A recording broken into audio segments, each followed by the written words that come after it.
is Eric Hunger, the Front Row Report. Today we're sitting here with the guys from Descendsion. How's it going, guys? Glad you made the time to sit with us today. Thanks for having us. Absolutely. So you guys are in Pittsburgh tonight, but you're from Weirton. Yeah. What's the big difference between Pittsburgh market and the Weirton market? Is there a good place? Is there enough places for you guys to play? Is there enough for nationals out there? Not enough.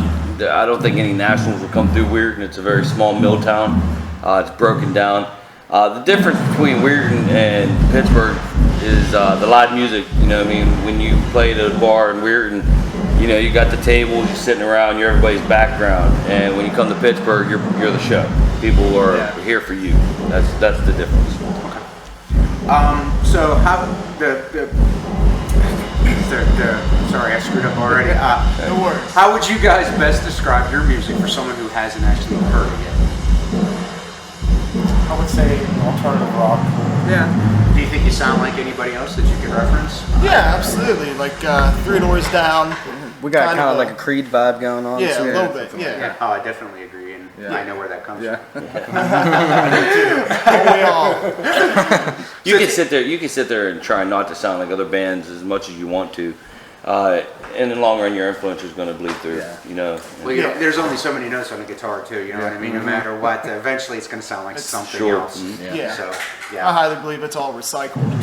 Yeah. The new I'm one of those guys who kind of face. believes that guys like Iommi came up with all the good riffs. Everything else is just derivative of that. Reincarnated. Pretty much. That's great stuff right there. Yeah. So it's been a few years since you guys put out Shades of Existence, and I know that you're always working on new music. Yeah. And matter of fact, you just reworked. Good God. Nothing to Lose. That's it. Yep. So what all are you guys doing musically now? Are you in the studio? Or are you trying to get out a whole new album? What's going on with you guys musically right now? We had to put a lot of things on hold come April because I had a surgery. But other than that, we're just trying to raise money to put out our album. You know, we're all just regular people. You know what I mean, trying to do a big thing. So we've got like you said, we rewrote Nothing to Lose. We redid In Plain Sight, and it's our new demo. And we're just looking to add to it. The next time we record, we're looking to record a new song we got called In My Eyes, and I believe that's the second song we're performing tonight. I watched the YouTube video of that. Really good jam. Thank Looking you. forward to it. Will that be in the set tonight? Absolutely. Oh, cool. Very Yes, cool. sir. So where can fans pick up your music? Besides just all the regular outlets, where all can they get your stuff? Well, we got a Reverb Nation page, and some of the songs can stream and download off there. Our Facebook page can lead you right to that. Also, of course, iTunes. YouTube is a good place too. Yeah. YouTube, you can get the video, you can see the live stuff. So that's always a good platform to look for us too. We're currently trying to work it out now to where we can have. It's going to be an amateur video, but we want to put together a video for In Plain Sight. Okay. It's a very important song to me personally, but to all of us, it's a song that's changed some people. We have fans reaching out to us all the time, talking about how they listen to that song and how it's changed their life and set their attitudes apart, from what they used to be. So we really want to give the fans something to watch and to grab a hold of. So we look for that coming real soon, a video for In Plain Sight. Okay. Now you guys, your music has a very, very positive, almost spiritual message in the lyrics. Is that a conscious decision? I imagine that comes a lot from your faith, James? Well, I wouldn't say that I put my faith into it. Music is my faith. I tell everybody all the time how, when I could be in pain 24 hours a day, 7 days a week, and when I'm on that stage for that 30 minutes, for that 2 hours or whatever, the pain's gone. I think anytime you put your heart and soul into something, your spiritual side will come out, and that's what it's all about, right? So I never really heard anybody say that our music was spiritual, but if that's how they perceive it, then that means we're doing our job. That means they're reaching into the depths of themselves to figure out what our music means to them, and that's what it's all about. That's what we're here for. It's nice to have a deeper message other than sex, drugs, and rock and roll. Well, yeah. While that is why you do the whole music gig, it's kind of been beat to death. The one thing I said when me and Brian got together 10 years ago and started this band is, my purpose for starting this was to reach out and try to help somebody that felt maybe like I felt. You know what I mean? That was my whole purpose, to make a difference in someone's life. If we could do that, and then we're doing our job, you know. We're talking about videos. You guys just did, James, you put together a video for Nothing to Lose. Well, what's the inspiration behind the imagery in that? Is it tied right into the lyric? It's tied into exactly why I wrote the song. Like Brian wrote the guitar parts of that song, and I was sitting at home one day and I was listening to something he sent to me, and I was watching Trayvon Martin,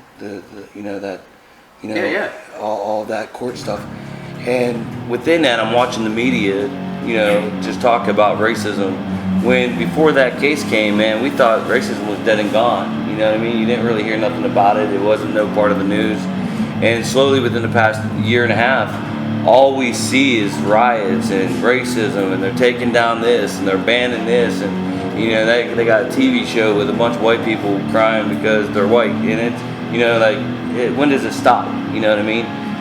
So pretty much what Nothing to Lose represents is this fact that forget the color of your skin, forget where you come from, just know who you are and know that you only got one chance at life and you got to make the best of it. So you guys got a show tonight. What other shows you guys have coming up? Right now, this is our first ones for a while, so we haven't booked anything yet. We've been taking, like I said, I had a surgery on the 20th of April, so we kind of hold it off. We got TJ, you know, in with this, you know, the singing part. We're also getting them into rhythm guitar as well. So we was just focused on that. We want to write some more songs, you know. We want to focus on that, and if a good show comes our way worth our while, we're going to snag it up. You guys hear that out there, right? Good shows come their way. They got to request Locals us, coming through. These guys are some of the better that Pittsburgh has to offer. So Thank you. give it a shot. Thank you. That means a lot. Any surprises in our set tonight? Don't be a surprise or two. Yeah. So, someone mentioned there might be, but I know we can't talk about it. Right. You got Wait, surprise people. you're gonna have to wait and see. Speaking of shows, last year you guys had a monumental show, a real milestone for you guys, the show with Scott Stapp and Creed. Yeah. And I know that meant a lot to you guys on personal levels. James, you even have a personal story that ties into that show. Can we talk about that show a little bit? Yeah, if you want. That was my dream. That was my brass ring. When we started, like I said, 10 years ago. Back in '98, I went to a Fuel Creed show, and I got handed this ring here, and by Scott. And throughout the years, I became friends with him. And I've always said, man, I'm going to open up for you one day, you know. But I remember telling him back, I think it was like 8 years ago. I said, you know, I don't want you to help me. I want to do it. I want to earn it. So when it happens, you know, be there. Looking back, that was the dumbest thing I ever said. You know what I mean? Because I could have, you know, really could have used the help, but I meant it. I wanted to earn it. And you know, everybody said, you know, our first practice, and every time one of these guys came in and tried out for the band and everything, the first thing I said was, get ready, because we're going to open up for Scott Stapp. You know, and I think a lot of ex-members would look at us and laugh, and they'd leave the band, and then that'd be the topic of their joke was, he thinks he's Scott Stapp, or he thinks he's going to open up for Scott Stapp. And then when we opened up for Buck Cherry, and the morning of the Buck Cherry concert, I got a phone call, and it was Jacqueline Stapp telling me we got it, and I was just wow. So yeah, I remember you telling me that the night of the Buck Cherry show, because at the time I didn't even know the show was set up, so I was so glad you told me. Yeah, that was when we met. Actually, yeah. But that was that's part of the, you know, I try to. A lot of people think I'm egotistical, you know, but I'm not. I try to be very humble. But the one thing I would never let anybody take away from me or any of us sitting on this bench is the fact that we said we was going to do that. And everything we said we was going to do, we have done. And we will not stop until we get the rest of the line, you know, going, and we get that finished too.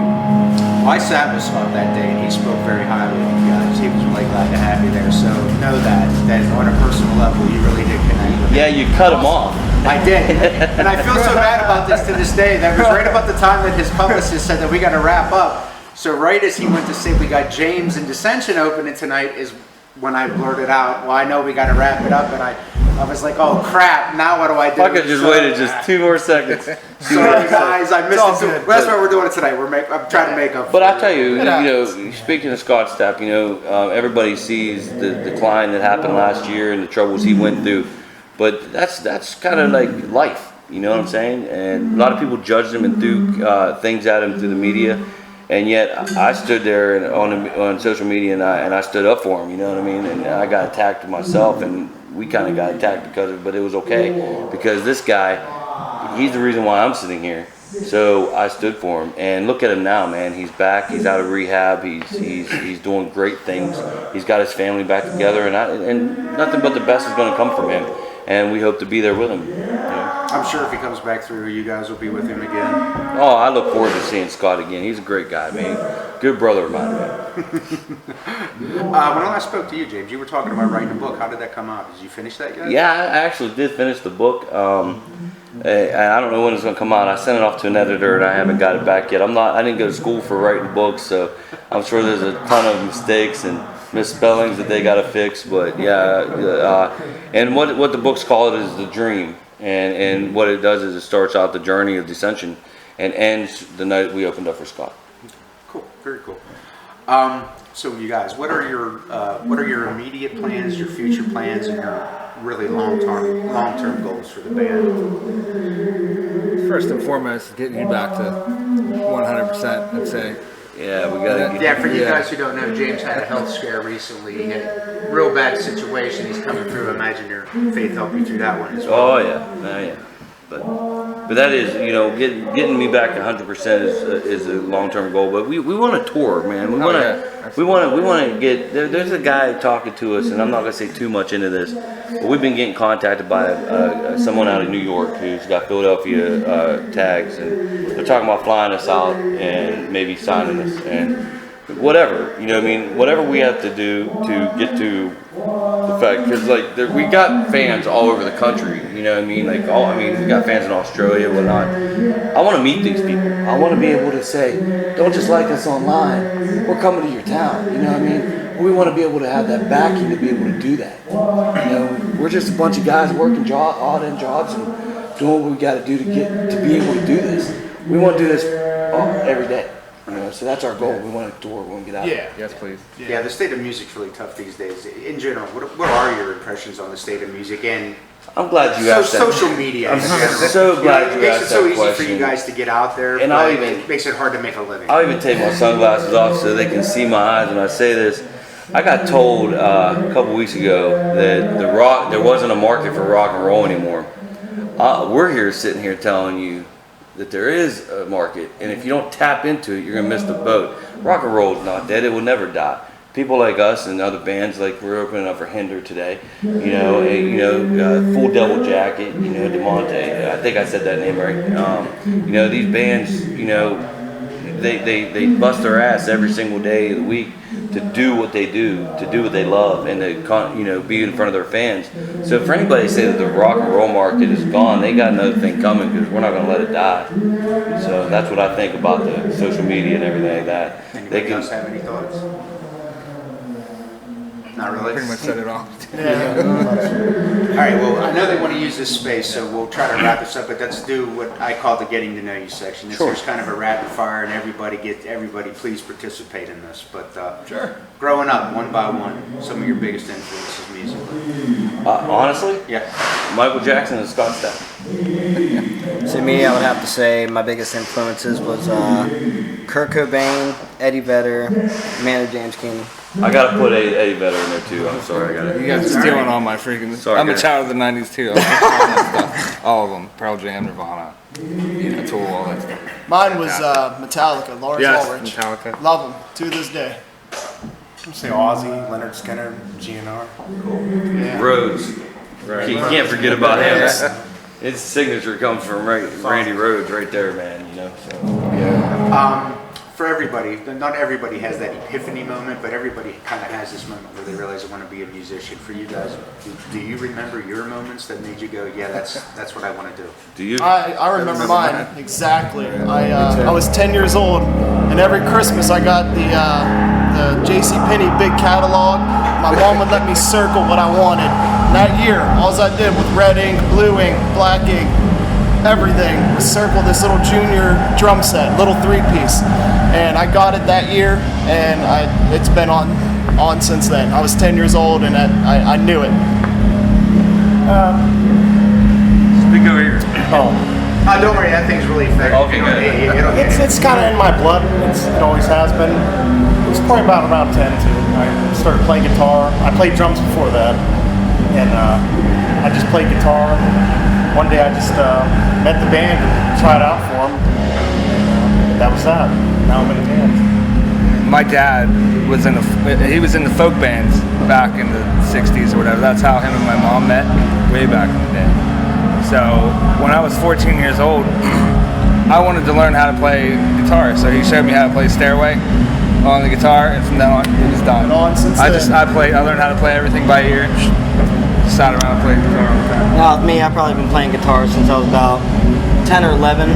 My grandfather, long ass time ago, he was in a country band. It was called Wink West and the 49ers, and they did a bunch of shows all around this area, all the way down to Maryland and stuff. You know what I mean? So music, comes naturally in my family. So, I heard the Master of Puppets album from Metallica, I gotta add that one, man, you know what I mean? And honestly, that's probably what gave me that drive to want to play guitar. It's just, the rest is all downhill from there, you know what I mean? Real quick, let me close these doors and then ask the last questions here. You want me to answer that question or? Yeah, man. All right, I wasn't sure. So am I answering it now or I'm waiting for you to come back? Yeah, it doesn't make, for me. That didn't really help, did it? No, I'm a little bit like Brian. It's like from an early age. From birth. My mother used to always tell me that she saw my name in lights. She said that so many people would know me, and because it's something I had to say. She said that people would follow me because of whatever, and she would tell me this religiously. I used to have since I was 4, like a recurring dream of walking down this aimlessly tunnel and then walking up onto a dark platform with a microphone and the light hit me and I'm on stage. And that's just a dream, but I didn't think I was ever going to do it until March 5th of '98 when Scott gave me the ring. When I right there, Creed, they brought me out. You know what I mean? They said, they taught me that it was okay to have pain and it was okay to be struggling, but what do you do with that pain and what you do with that struggle to find who you are? And so you have to find yourself and then go with it, and that's exactly what I've done. And here we are today. So, you guys, first music you ever bought with your own money, whether it was a CD, an album, I don't know how old everybody is, what was the first thing you remember buying with your money? Let's see. Or can you at least remember one of the earliest rock albums in your Smile career? Empty Soul. Was that one of yours? Yeah, Smile Empty Soul was the first album that ever came out. It was back in 2003. Got it with some birthday money. You know what I mean? Great album too. Yeah, is that the one with From the Bottom of the Bottle? Yeah. Yeah, good album. Actually, it was actually Nirvana. Yeah, Nevermind. Yeah. 610, Pearl Jam 10. I wore that out. It was tapes back then. The first CD, I earned my money cutting grass, this and that. It was 10, 11, walked into the store and bought was a No Doubt CD. I can't remember the name of it, but that's the first one I went in and bought myself and walked out with. Mine came from a package. It was 3 CDs. It was 16 Stone, Nevermind, and 10. Oh, nice. So I had Bush and Nirvana and Pearl Jam, and it was a Christmas of when I was younger. You know what I mean? I just got in. I switched from. I found out about Pearl Jam at the same time I found out about Temple of the Dog. It was the same day. I was flipping through watching Michael Jackson videos, and all of a sudden I come across Hunger Strike and was like, "Wait a minute, what's this?" And that was my switch. If it wasn't for that Temple of the Dog video, I would have probably still been jamming the pop Billie Jean. I would have been like a big old. This would have been a different show today. This would have been Prince-like show. Needless to say.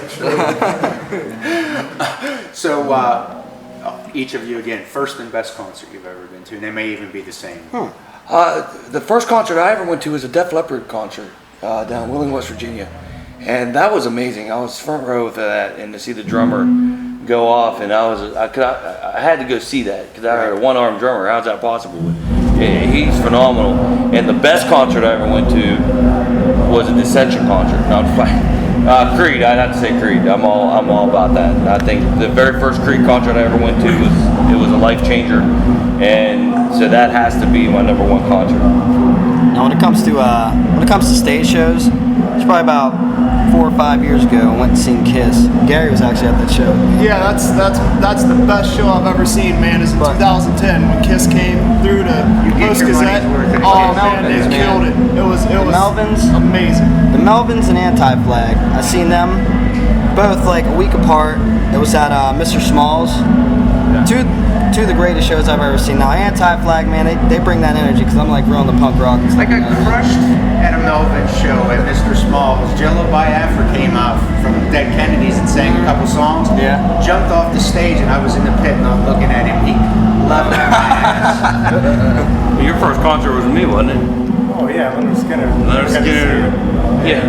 We got drugged. Somebody drugged our drink. Put the stuff in my. And we ended up fighting one another. Oh, and, man. I had to go into one of these little. I was real sick trailers at the or time. whatever, It was before my brain surgery, and he popped me and knocked me out. And I woke up in an EMT tent. And I'm like, where's Brian? And they're like, oh, that guy's going to jail. And I'm like, wait a minute. So I went busting up into the police little cabin that they had for me. He's sitting there in handcuffs. And he said, first thing he said was, I'm sorry. And I'm like, no, we got to get you out. And the cops like shoved me out. And then they set a murderer next to him. Some guy killed his girlfriend and set him right next. I'm like, Jesus. I had to talk my ass off to get him out of that. I mean, they was going to send him straight to jail. It was bad, but that was his first concert. What about yours, Eric? Elton John in Philadelphia. That was That's cool, Yeah, man. this was a good show, man. Hell yeah, ain't nothing wrong with That that. was the first I would one. have loved to see Elton John. Yeah, it's really good. But Absolutely. the two best concerts, it was Lollapalooza at the Charlestown racetrack. Metallica was headlining, Soundgarden, the Ramones, I got to see the Ramones, freaking Screaming Trees, and I was in the front row. Screaming Yeah, Trees. we all That's Nice. the show. Or yeah. there was a show, Pearl Jam did a show in State College that they straight freaking played 3.5 hours straight. It was fantastic. I think I was at that show. It was amazing. I think I was at that show. I love Pearl Yeah. Jam shows. One of those two. My first concert, I was 9 years old and I went with my dad, and it was Shania Twain headline, All right. Alan Jackson, and then Brad Paisley opened. It was at the Star Lake Amphitheater. That's crazy. Yeah. So, good God, I'm lost again. We went from our favorite concerts. There we go. Yeah, no, I'm good. If you could work with anybody in the music industry, alive or dead, who would you jam with? See, with me being a singer, I automatically want to say Scott. But if I'm gonna be, am I singing? You can play whatever instrument, do whatever you want to do in the band. Just who would you like to jam with, alive or dead? I gotta just say Scott. But if I go to the dead category, I'd pick Kurt Cobain. You know, I would. I'd pick Kurt. We just watched a documentary that was Montage of Heck. You ever see that? Shit's crazy, man. That it just took a different spiral on Kurt Cobain to me. But you know, live I'd pick Scott Stapp in a heartbeat to share a stage with again. Dead, I'd definitely have to try Kurt. Okay. So now, if you're gonna go with like alive and dead, alive, I'd probably have to say now, probably Sean Danielson from Smile Empty Soul. He's also a big influence on me. Now, dead, Stevie Ray Vaughan. Oh, you stole it. Stevie Ray Vaughan. Here, well now we know Eric's dead. Alive, I'd love to freaking jam with Eddie Vedder. Oh, yeah. That'd be fantastic. Yeah, that'd be great. You know my dad. Alive, man, I would have to, I'd love to work with Lars. Yeah. You know, that would be my pinnacle. But if we're going Danish dead, yeah. Hey, man. If we're going dead, I'd say Sullivan, the Rev from Avenged Sevenfold. Nice. Yeah. I'd say Slash. Yeah. There you go. What about dead? Probably Randy Rhoads. Yeah. There you got it. Cool. All right. Like I say, I know they need space, so one last question, and this again is to everybody. Do you guys have last message for your fans? For anything you'd like to say Stay to tuned. anybody that we haven't Stay touched on? tuned. I'd say come out to the show. Yeah. Come out, Check us support, out. come out, hang out with us, have a drink, you know, Absolutely. just come hang. I'll talk to everybody. You know, not just fans. I'm talking haters, everything like that. I'm like, if you love us, please come and love us some more. If you don't like us, come and check us out and give us a chance. If you hate on us, please continue to hate on us, because I'd rather have you out there hating on me so I can prove you wrong time and time and time again. But I got to tell you, we got some of the best fans that you can ask for being a local band. We got people from Australia and California that reach out to us on a daily basis and talk about how you know, they like us to come there and this, that, and the other. And we can't pass up the Pittsburgh audience as well. We got a young lady by the name of Rachel. She met us at Scott Stapp's show. She was front row, and she's been at every single Pittsburgh show we have. Front row, man. Front row. Awesome. And Lady's in a wheelchair, they make accommodations, we get her in, and she is by smack dead far, you know what I mean? every show. When we started out this journey together Brian and I, and we collectively brought these guys in, and we all got the same goal, and that's to unite everyone. And no matter what color you are, creed you are, it doesn't matter. Our music is our music, and as long as you enjoy it, please come. And if you don't know it, look us up, hang out, give us a call. You know what I mean? We'll talk to you, hang out with you. You know, it's all about unity. When we're on that stage, we can't do it without them. When the Descendsion Army is by far growing every day, so we can't do it without them. So keep on coming, because we need as many as we can. Absolutely. Cool. Anybody else? Anything? Just No? check us out and stay tuned. Stay tuned, definitely. All right, guys, this has been Descension. Please check them out. Reverb Nation, their website, Facebook, YouTube. If you see them playing your town, go see them. Come on out. The spelling is not what you think. Look at No. James's arm here. This is the way you want to look them up. DESCENDSION. All right? All right, until the next time, this is Eric Hunker, the Front Row Report, where Rock we on. keep you on the front row of music. Say goodbye, everyone. Take care. Rock on. Thanks, man. Guys.